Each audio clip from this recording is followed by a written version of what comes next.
Today's dedication is for Terax, who gave me a very generous 1 year's worth of subscriptions on Patreon. Well, we're up to turn 3, and you probably skimmed through to turn 3 or 4 anyway, so I'm glad I clocked this before I went any further with the recording. You can't use the replay feature anymore. We just keep top decking into lands. I've scryed a few into the bin, or surveilled a few into the bin. All we've done is play Farseek, drawn into Necropotence. Our opponent over here has scryed with Mana Geode.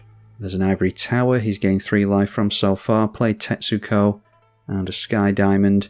Sadar has played Felwar Stone, so you haven't missed much. I think we'll go for the Forest into our commander and hope it stays in play for a turn cycle. This is the mutate variant of Kotis. We've only got one mutate creature at the moment, but we do have a means of refilling our hand at least, so hopefully we'll be able to stay in the game. Haven't had too much luck with Kotis.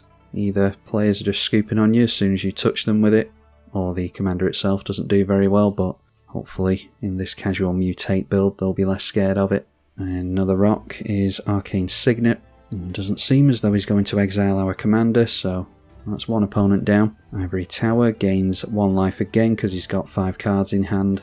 And then the Indomitable, Kroot is 3 on that, and you draw a card with Tetsuko. I think we'll just allow them to do it here, keep hold of our Deadly Relic, and this just gives us one more player to swing in at.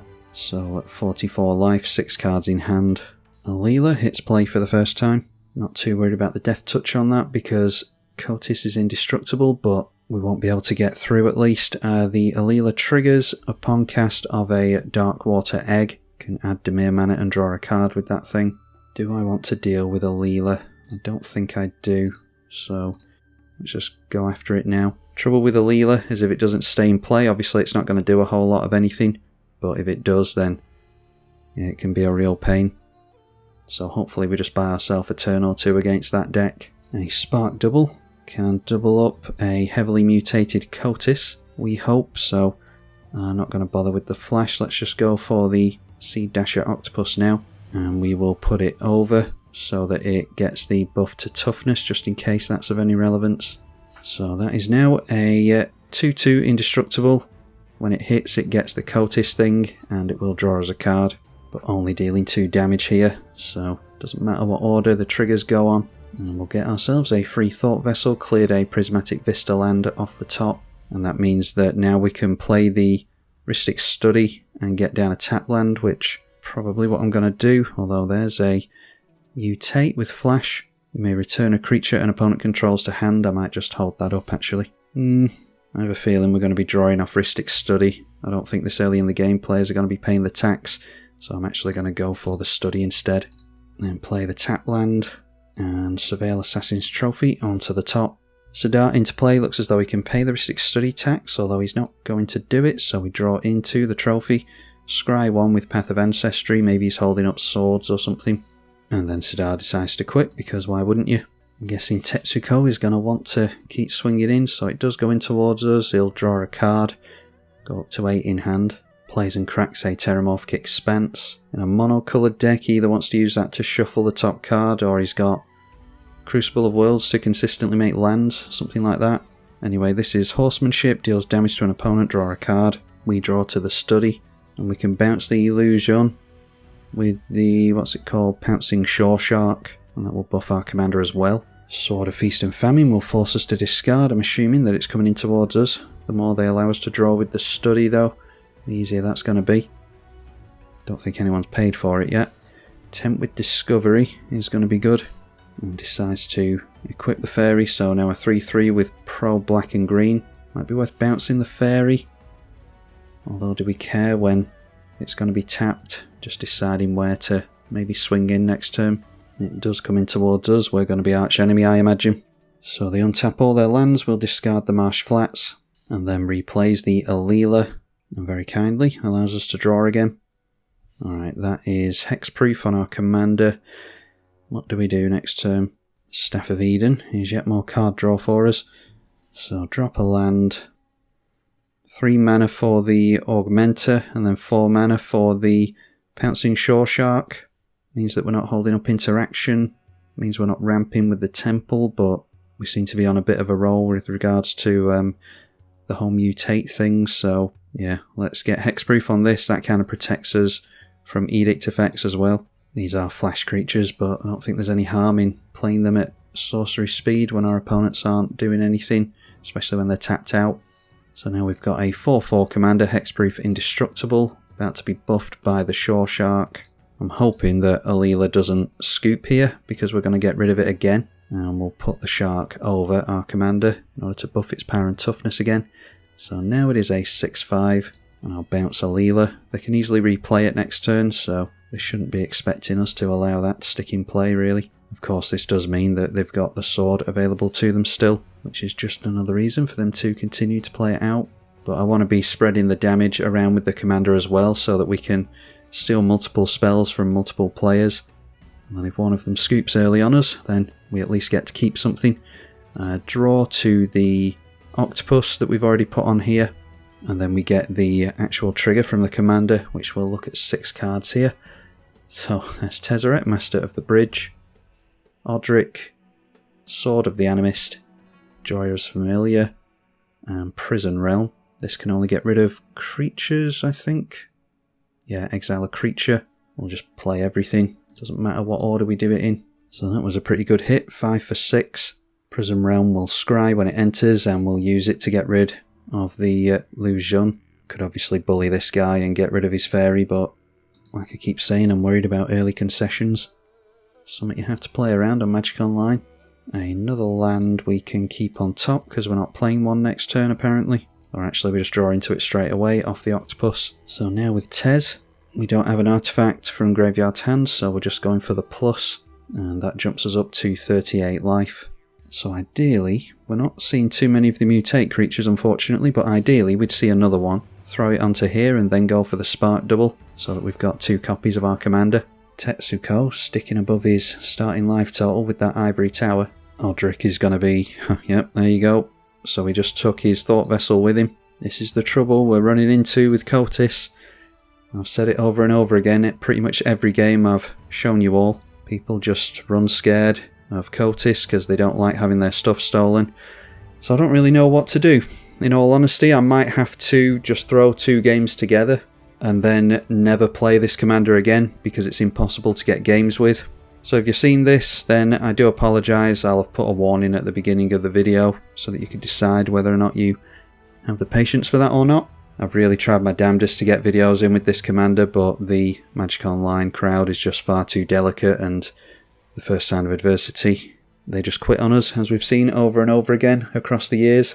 So probably the last we see of this commander on the channel. If you're absolutely desperate for me to try again, then you can let me know, but I'm in no rush to ever attempt it again. Kotis the Fangkeeper versus Witch King of Angmar, partners Essior and Arden, and Azusa. We can ramp ahead quite well there actually, thanks to Sanctum Weaver. Got Wolfwillow Haven, Delighted Halfling, even an Enchantress as well, because I've decided to build an Aura variant of this, so let's keep. Now turn 1 plays, and we draw into a forest, so just drop that with the Delighted Halfling. Swiftfoot Boots ready to equip Azusa. And speaking of Enchantresses, there we see a SRAM Senior Edificer, probably for equipment. The Filigree Silex. Destroy each non-land permanent with mana value equal to the number of oil counters on it. So it's a slow board white basically. And another land for us I won't say no to, so Tropical Island, let's set up the Tanglespan Lookout, because the Wolfwillow Haven is an aura. And we can double spell with that, and the Sanctum Weaver next turn if we want to. Azusa Lost But Seeking, able to get down some additional lands, and in typical Azusa fashion it's just going to ramp into Eldrazi as soon as possible. Mask of Memory, draw SRAM a card, and then he will be able to equip that and swing in this turn, so could be draw 2, discard 1, but instead decides to pass through the combat phase. Still attacks to the right though. So he might have Enlightened Tutor that he's going after, puts the first oil counter on here and plays a tap land in Bajuka Bog. And then we see a Basilisk Collar. That's 2 to equip, Lifelink and Death Touch. Alright, and another land, so just the Underground Sea should be fine. Wolfwillow Haven can go on to the Underground Sea to make it a Sultai land. And upon entry we'll trigger our Enchantress so that we can draw another land. Let's go for Sanctum Weaver. And hopefully we'll be able to start actually drawing into some auras for our Kotis soon. I suppose if I was going to leave the Delighted Halfling untapped, I should have gone for a Surveil land to try and look at the top. Ronas the Indomitable. They need another big creature to be able to attack and block with this. Didn't go for... yeah, he didn't go for the tutor like I thought he was going to, so this time equips the Mask of Memory. Don't know why he didn't do that last time. So this time hits to the right, draw 2, discard 1, and decides on discarding Blackblade Reforged. Then plays Ogre's Cleaver, which draws him another card. Equip is 5, but gets +5 to power. I'm imagining he doesn't plan on paying the equip cost thanks to Arden. Isn't managing to make a 4th land by turn 4, even with all the card draw though. Discards a Loxodon Warhammer. And we see a Nazgul from the Nazgul player. So becomes the Ringbearer, level 1, can't be blocked by creatures with greater power. And we're still not seeing any removal, thankfully, so we'll go away, Return of the Wild Speaker.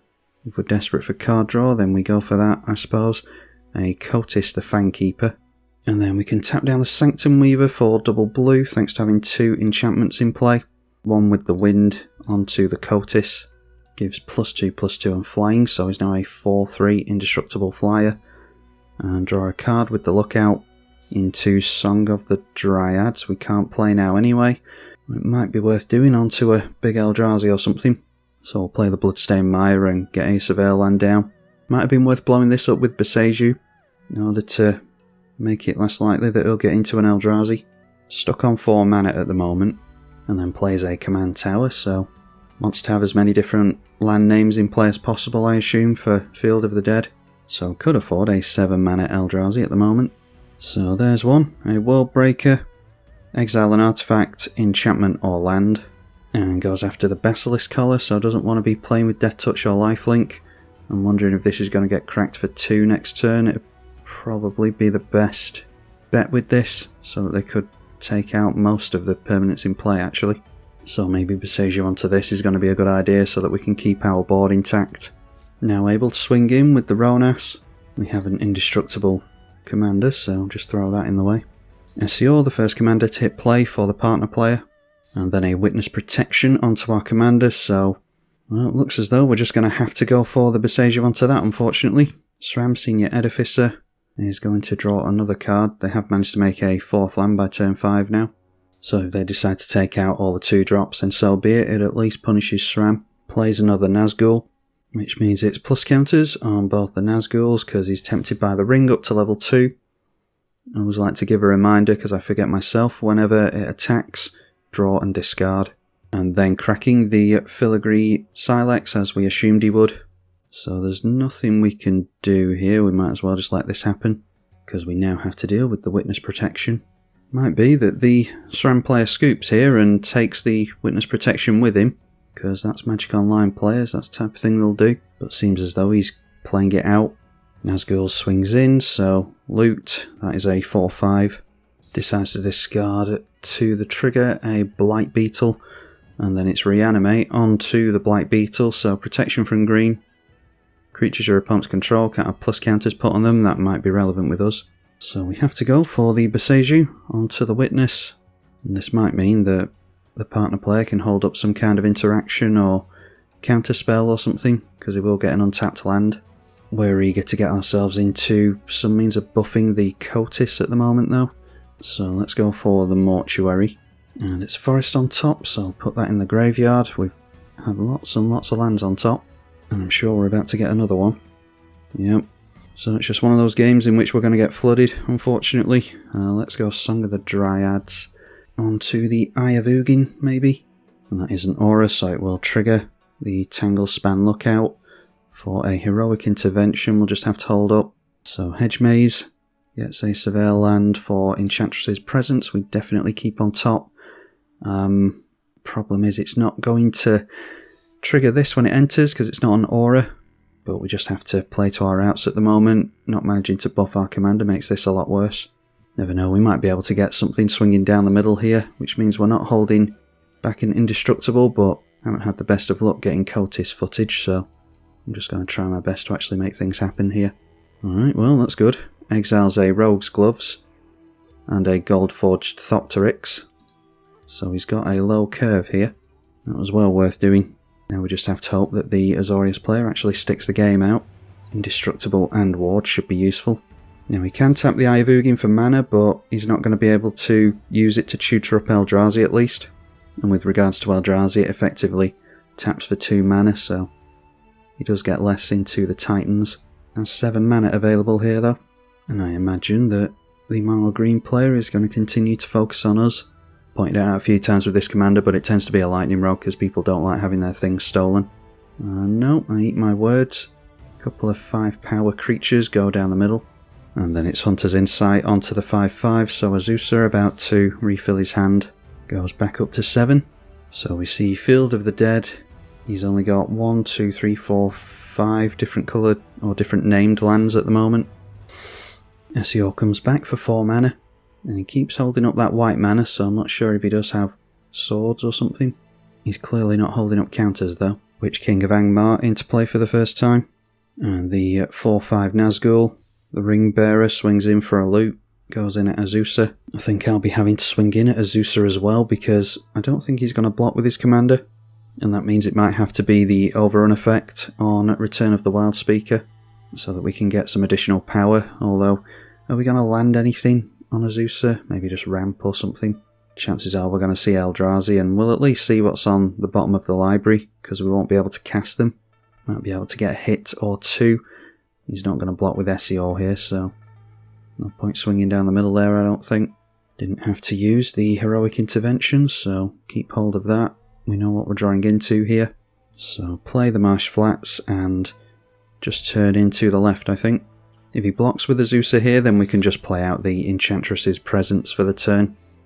Okay, he does decide to block, so we're forcing him to use up 5 mana next turn at least. He mustn't have any lands in hand. Maybe he doesn't have any further use for Azusa. I'll be waiting on the Ulamog that can exile our commander, so Heroic Intervention we're best holding up for as long as we can. So let's get down the Presence, and we can equip up the Rogue's Gloves as well. And then again, if we don't use the Heroic Intervention, we can get a Surveil land with the Marsh Flats as well. Retreat to Kazandu is landfall, gain 2 life or a plus counter. Bear in mind that he has had the mana now to crack this and go for an Eldrazi, so if he's unable to get into Eldrazi here, then he may well have made use of that by now.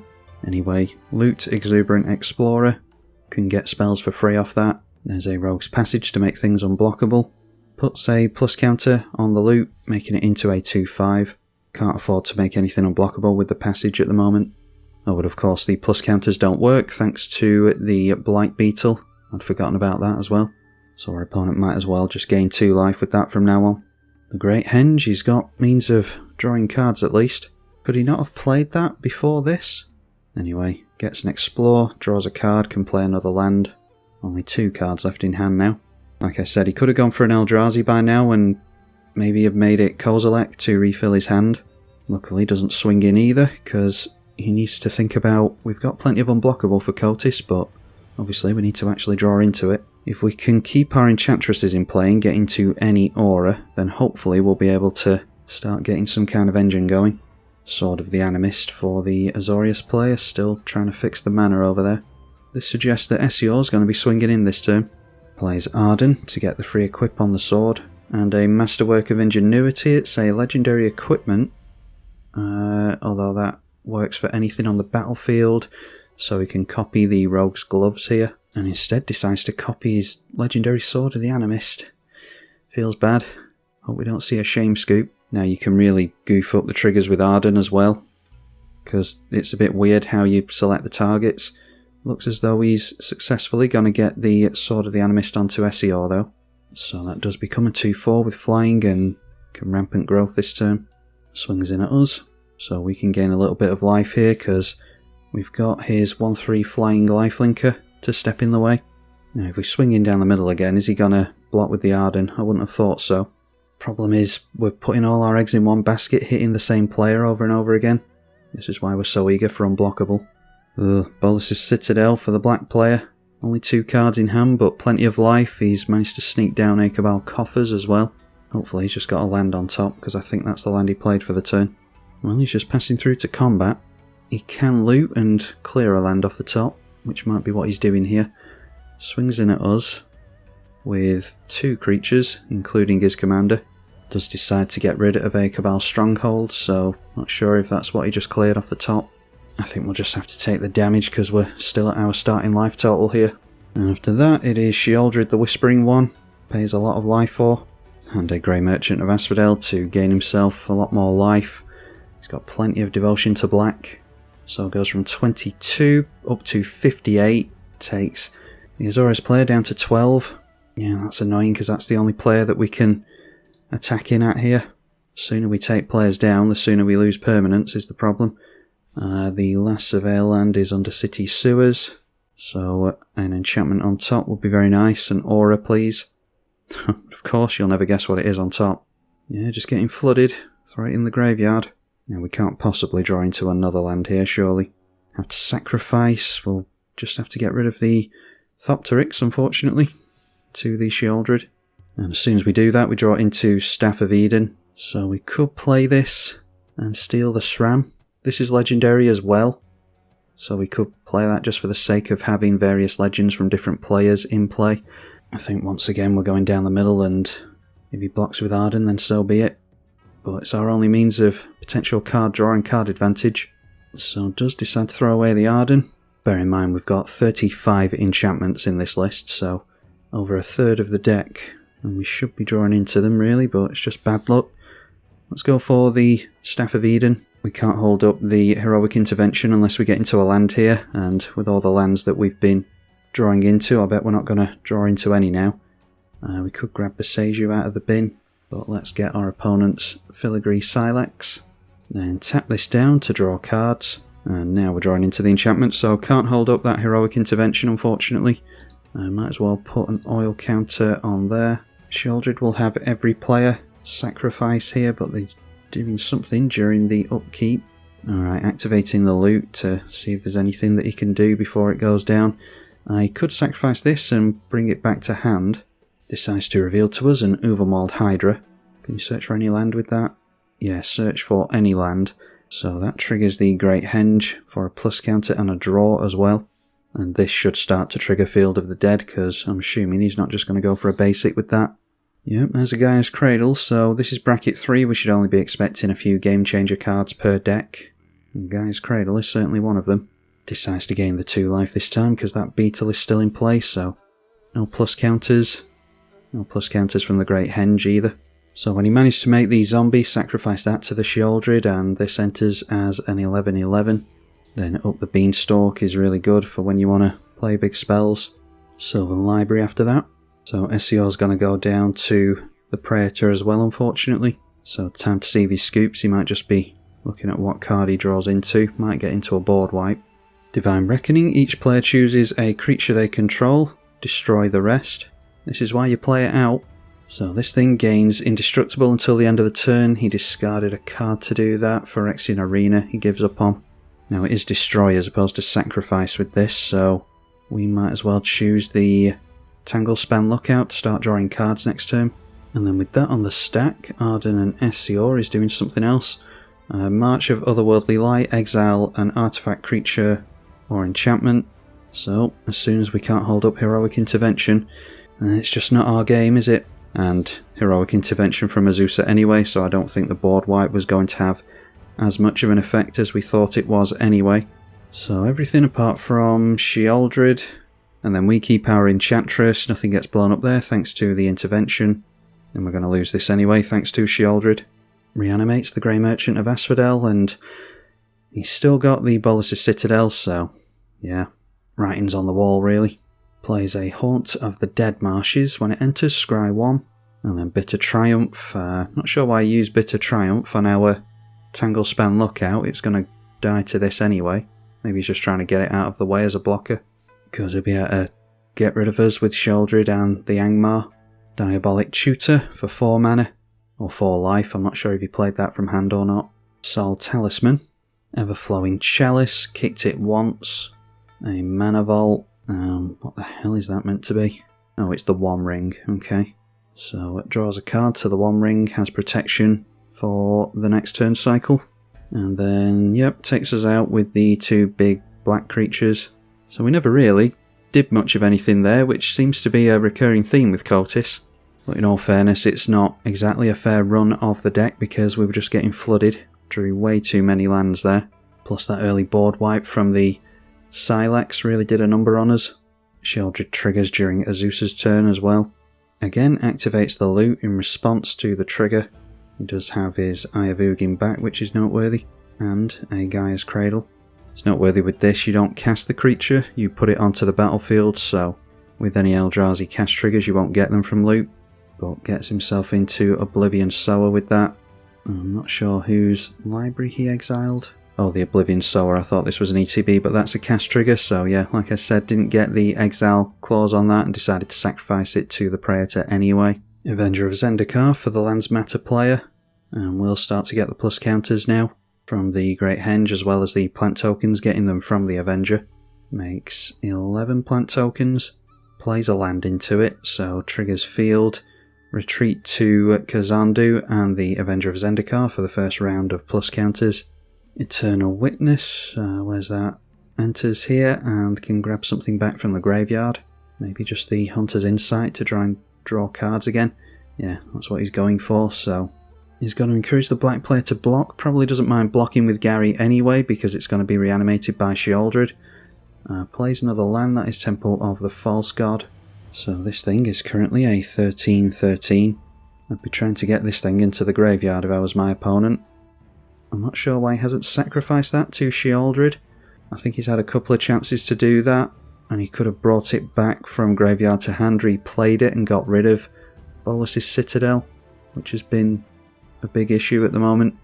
Anyway, takes the Azorius player out, so now we've got a 1v1. Not sure if I've mentioned it actually, I can't remember recording too many videos, but Nethril is a friend of the channel by the way, so like we've seen with a few friends of the channel over the years, we can rely on our friend here not to scoop on us.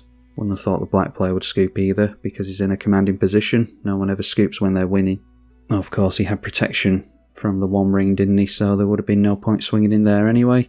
Another Nazgul for our opponent. He's got 3 cards in hand at the moment, so I have to try and keep track of what comes in off the Citadel. He reanimated the Blight Beetle, by the way.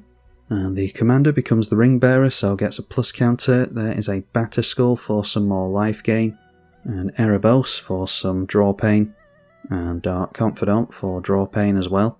Then taps the One Ring, draws a couple of cards, goes up to 5 in hand, he's at 63 life.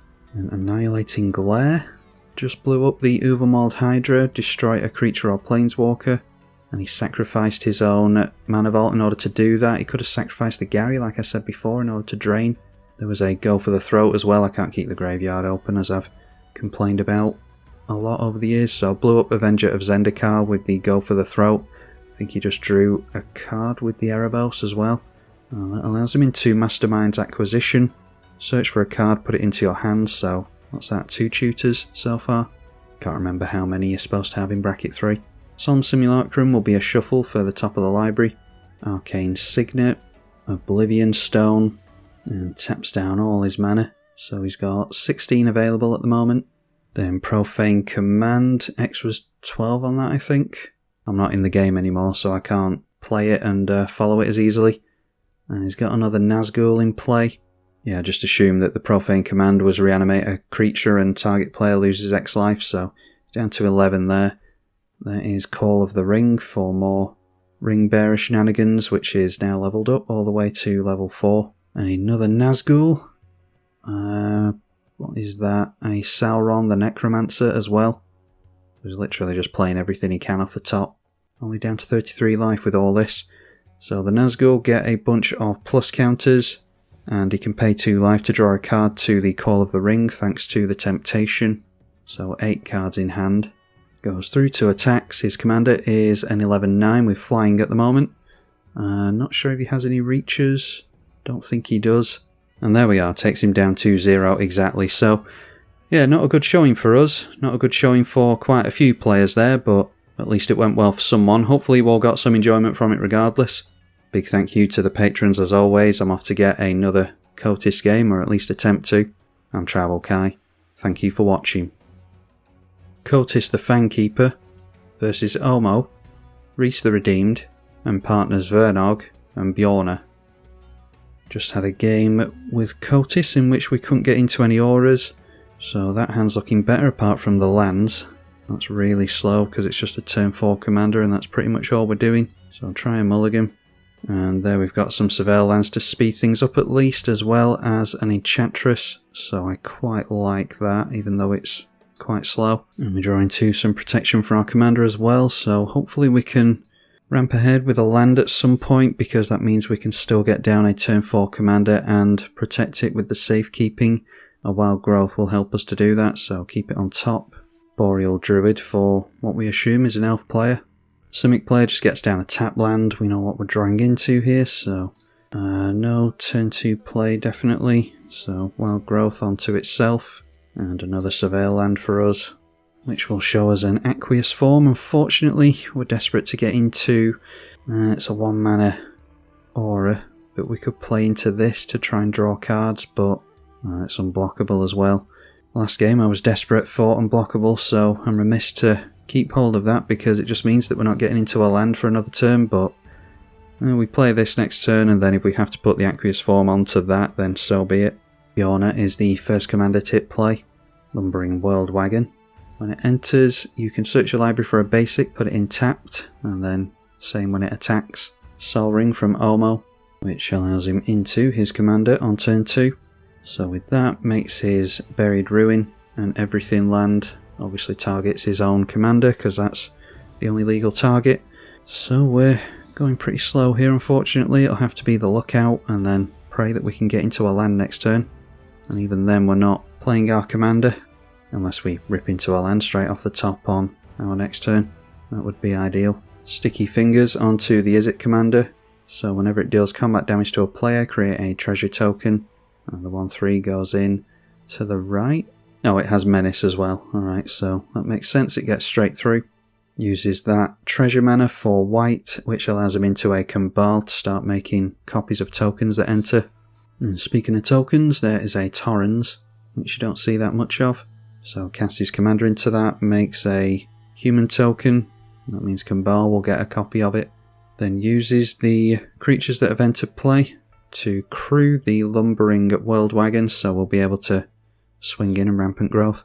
That is a 4/4 at the moment, and goes into the left. At least if the other players are operating a lot faster and becoming a threat in the early game, it means that we've got time to catch up. Almost showing us a Cloud Post, bearing in mind that this is now a Locust land, because it is all land types. And when Omo swings in, which it can, thanks to a bunch of tap creatures here, it will turn the Lumbering Falls into all lands as well. Burgeoning allows our opponent to play more lands as well. He's got 5 cards in hand at the moment. And that is a Sylvan Scrying, so you can search for any land. Only goes into hand though.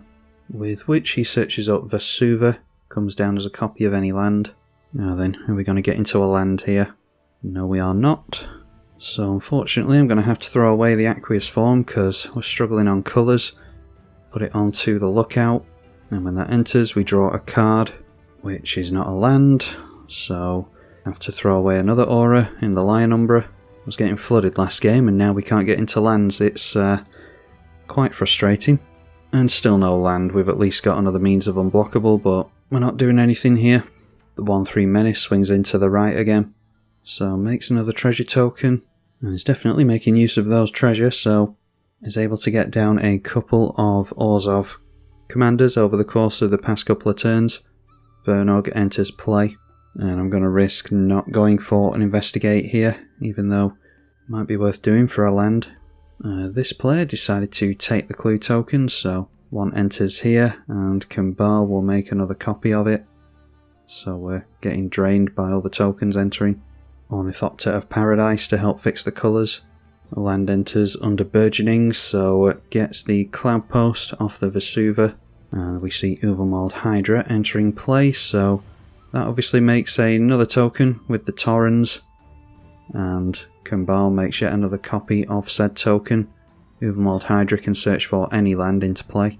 And there is Field of the Dead here. We've got Reliquary Tower. I can't tell what these basics are. That's supposed to be a plains apparently. And that's supposed to be a forest, so anyway, gets a Kokoro out and starts to trigger field for a zombie token, and should be looking to crew the Lumbering World Wagon. Does crew that up, now a 7/4, 1/1 token to the right, and 7/4 to the right as well, triggers training on the human soldier. We have a Yavimaya in play now here as well, so green mana's fixed for the table.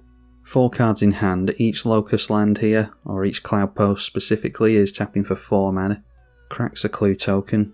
After that plays Theft of Dreams, so draw a card for each tapped creature a target opponent controls, so he's jumped up to 9. Have to assume he targeted this guy, that just flew by pretty quickly, but Spelunking after that makes tap lands come in untapped, and they can draw a card, put a land onto the battlefield, which is a Hidden Cataract, so it is a cave, he gains some life as well.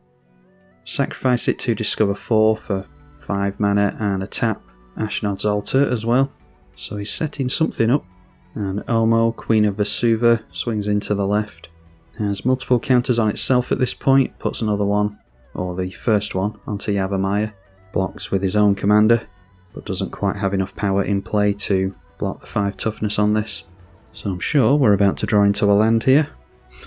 Nope. Means I have to go for Spectral Flight onto this in order to draw a card, and finally draw into another land, and that triggers the Burgeoning, so we'll see if he gets into another land here. He's got 7 cards in hand. Does manage to play himself a Cascading Cataracts to fix the 5 colours that he might need. It is an indestructible land as well. So once again, I don't think we're going to be seeing anything from Kotis, but let's still make a bit of a difference. We've got Vigilance anyway, so just fly over. This is a Flying Reach, can't be blocked, Vigilance 7/8, and we scry 1 when we swing in with it. A Canopy Cover is a good aura as well, but we're just playing our commander next turn anyway. I mean, I think we're just eager to get into lands, aren't we, consistently? At least try and catch up a little bit. Braider is a nightmare for the 4 colour deck. Cracks a clue token to draw a card, he'll go up to 3 in hand. Now we are being attacked by the Bjorna, so that hits us, makes another treasure token. Then Braids triggers at the end of the turn, so see what he sacrifices here. Decides to give up on a clue token, so we can't say yes to that even if we want to. Meaning we go down to 28, and the Braids player sticks at 6 cards in hand. With Kokoro, each player draws a card, so let's see if we get closer to a land here. Wolfwillow Haven is mana, but not a land. Plays himself a Temple of the False Garden, triggers our opponent's Burgeoning, and makes another zombie. Or it's Temple of Plenty actually, so that's a scry land. So Kambal will make a zombie token when the Field of the Dead has resolved. Yasharn will have Torrens make a token, but thankfully the Kambal only triggers once. And when that enters, search for a basic, put it into play. Lumbering World Wagon has now jumped up to a 9/4 with the ramp, and it's obviously been crewed again, so swinging into the right as a 9/4. Torrens to the right, does that have training? Yes it does.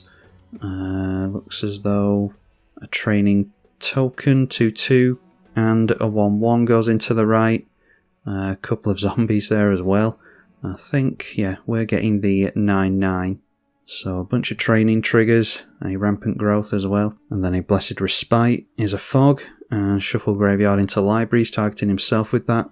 I was considering going for Tamiyo's Safekeeping there to give Indestructible and just chump block. I think I would have done that, considering the game we're having here. We need to buy as much time as possible, but no need now. And then a Resculpt goes on to the Yasharn, so that's Exile and replacing it with a 4/4. And Kambal does not get a copy of that, like I said, because it only triggers once. He's already got a zombie this turn. Hidden Cataract is being cracked for the Discover 4. Lands he's got in play here now, Haunted Fengraf, and he's got Arcane Lighthouse as well. And gets himself into a Glasspool Mimic. Copy of a creature you control. Alright, well, you can't copy a legend with that. Plays a tap land for the turn, Treetop Village. So that's a manland can turn into a 3/3, untaps thanks to the Spelunking. Then plays Timber Protector, so it would have been good to get a copy of that with the Glasspool Mimic, because each would give each other Indestructible.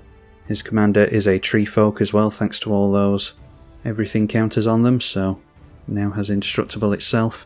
Haunted Fengraf, return a creature from graveyard to hand, and chooses the Glasspool Mimic, so probably still gets it into play here regardless. And replays the Mimic, so like I said, these two giving each other +1/+1 and indestructible. And decides not to swing in with his commander this turn. So a bit of luck would be useful here in getting into an untapped land straight off the top. Instead, getting to Eidolon of Blossoms. Let's just play our commander. I bet it's going to get removed, but we've done nothing all game.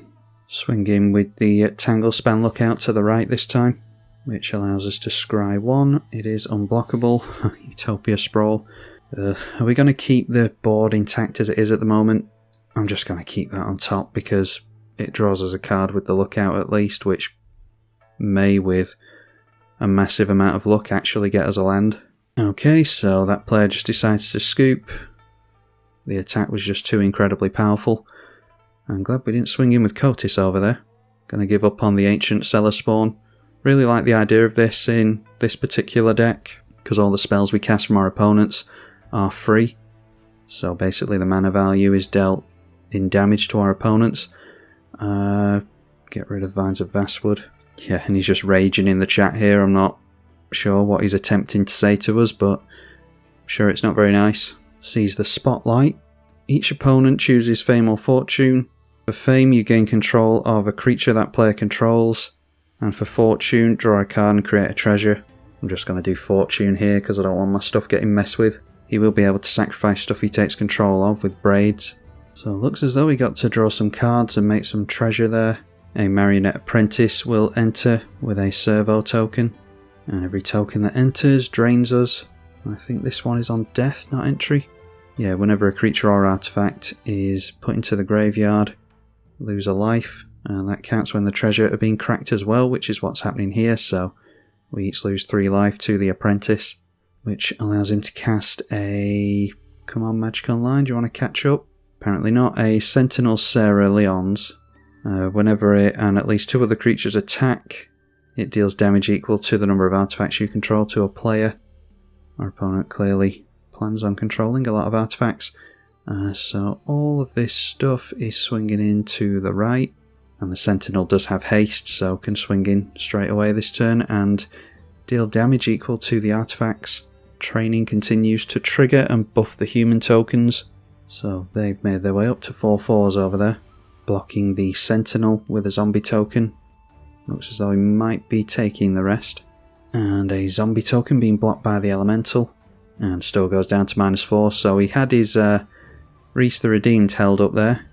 He might have been able to save himself, I'm not sure. Yeah, I don't think he blocked the Braids, so he might have been able to survive at 1 life. Anyway, see if we can actually do something here. It's not looking likely, is it? We'll lose 2 life to the Braids. And 1 life to the Marionette Apprentice because he decided to sacrifice a clue. So let's see. Tap this down for black mana. It will give us green with the Wild Growth, so put that onto the Forest. That triggers the Lookout. We'll make it tap for black. And still no land. That just sums up the game, doesn't it, really? I think we have to... We want double black on the Demonic Embrace.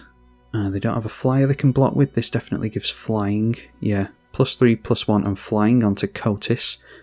And a land would be excellent, so we can go for the Ether Tunnel as well. Making it unblockable and giving it a further buff, but of course not.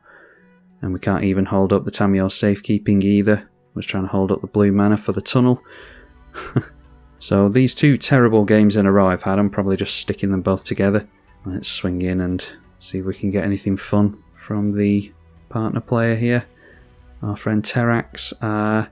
Yeah, I think we're definitely putting the Might on the bottom. So when we hit with Kotis finally on turn 7, there's an Ink Shield which does nothing, and a Taser. Investigate for each opponent who lost life this turn will do nothing.